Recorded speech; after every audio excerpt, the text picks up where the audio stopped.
Attention passionate Washington Commanders fans. Latest news, something big is happening in the NFC East and it could change the game. We're talking about a direct impact on Washington Commanders' path to another Super Bowl run, a power shift that could leave a division rival stumbling for years. We're bringing this to you firsthand. But before that, if you're a true Washington Commanders fan, subscribe to the channel to strengthen this passion even more. Show that you're also part of this family. Let's help each other reach 1,000 subscribers. Share with YOUR, FRINDS and Washington Commanders FANS. Let's get to the news now, folks. If you've been following the NFL this season, you know that the NFC East is shaping up to be one of the most competitive divisions in recent memory. The Washington Commanders, a team with a storied history and a passionate fan base, are once again at the center of some major developments. And trust me, what's happening right now could really shift their trajectory moving forward this season. We've seen a lot of ups and downs already, but what's truly catching everyone's attention is the recent trade news, specifically involving one of the most intriguing running backs in the league, Isaiah Pacheco. But before we get into the details of that potential move, let's take a quick step back and analyze the current state of the Commanders, their challenges, and what this move could mean for them. The Commanders' last game, a tough Week 2 defeat against the Green Bay Packers, was a reality check for everyone.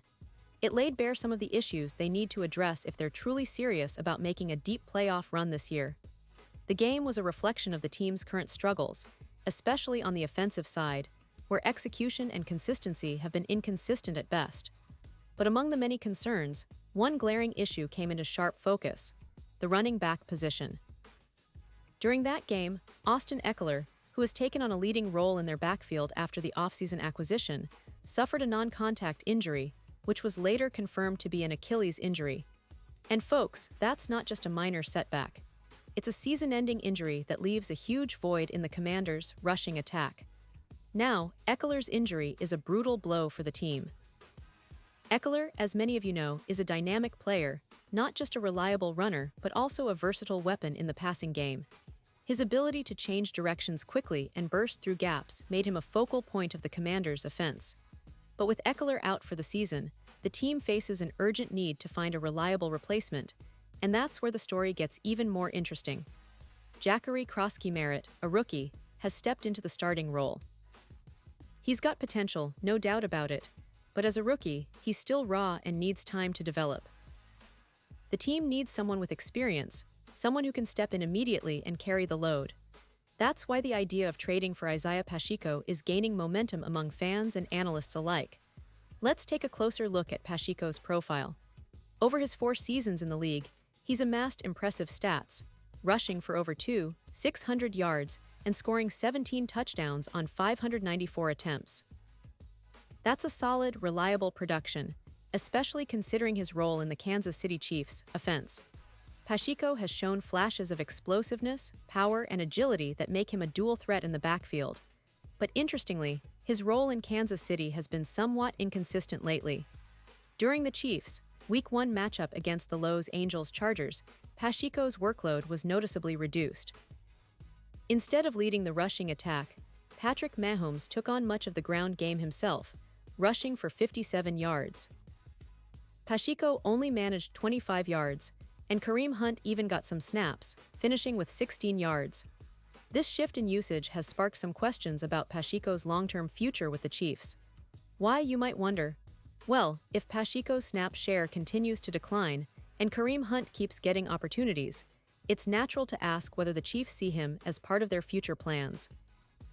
With Pacheco approaching free agency at the end of the season, Kansas City might be open to trading him now, especially if they believe they can get good value in return. And here's where the Washington Commanders could come into play. The team is in a bit of a hurry to bolster its rushing attack, especially after losing Ekeler. Trading for Pacheco could be an ideal move because of his proven ability to produce yards and score touchdowns. In 4 seasons, he's demonstrated he's capable of being a workhorse back, and pairing him with Jachary Krosky-Merritt and the versatile quarterback Jaden Daniels could give the Commanders a much-needed spark. Imagine that backfield: Pacheco's power running, complemented by Krosky-Merritt's emerging talent and Daniels' rushing ability.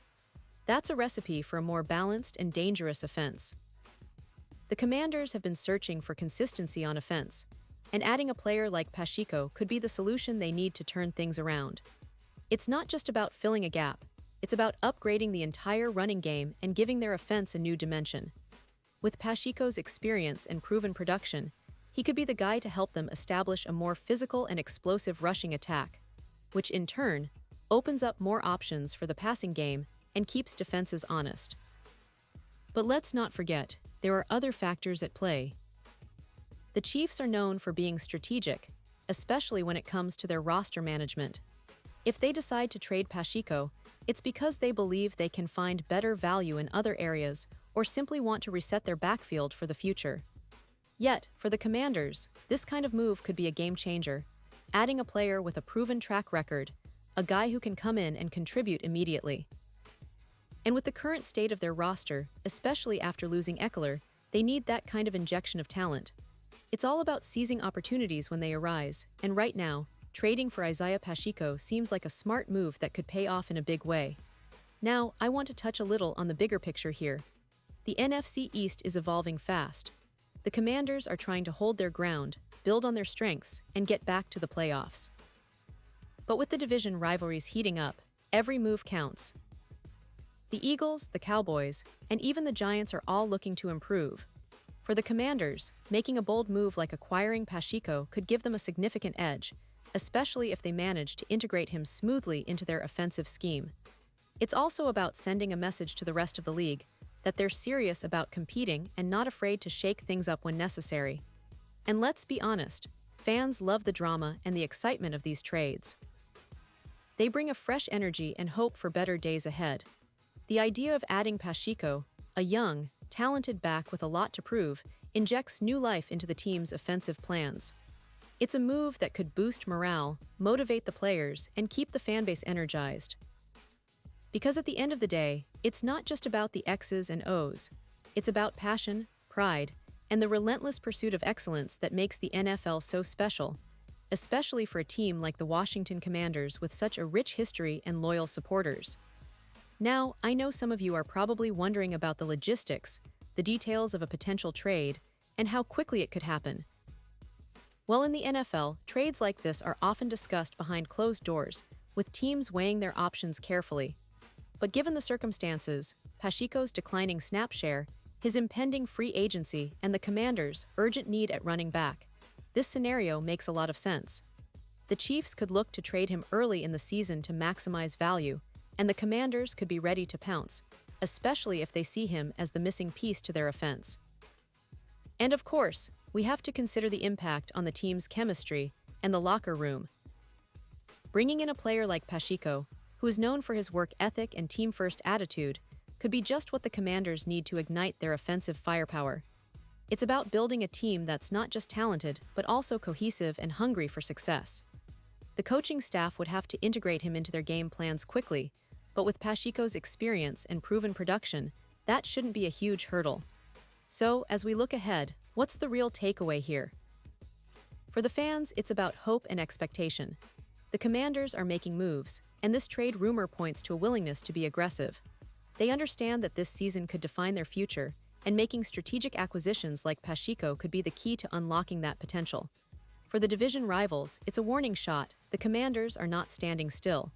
They're ready to fight for every inch of turf and every playoff spot. And now, Washington Commanders fans, I want to hear from you. What's your take on this? Do you believe that trading for Isaiah Pacheco is the right move? Would you be excited to see him in the burgundy and gold, running behind that offensive line? Drop your thoughts in the comments below. Your opinion matters so much to us and to the Washington Commanders. And don't forget, I'll be back soon with more updates, so stay tuned for the latest Washington Commanders news. Make sure to subscribe, share this video with your fellow fans, and keep the passion alive. Whether it's a big trade, a game-winning drive, or a new star emerging, we're here to bring you all the latest and greatest in the world of Washington football. Thanks for watching, and as always, let's go Commanders!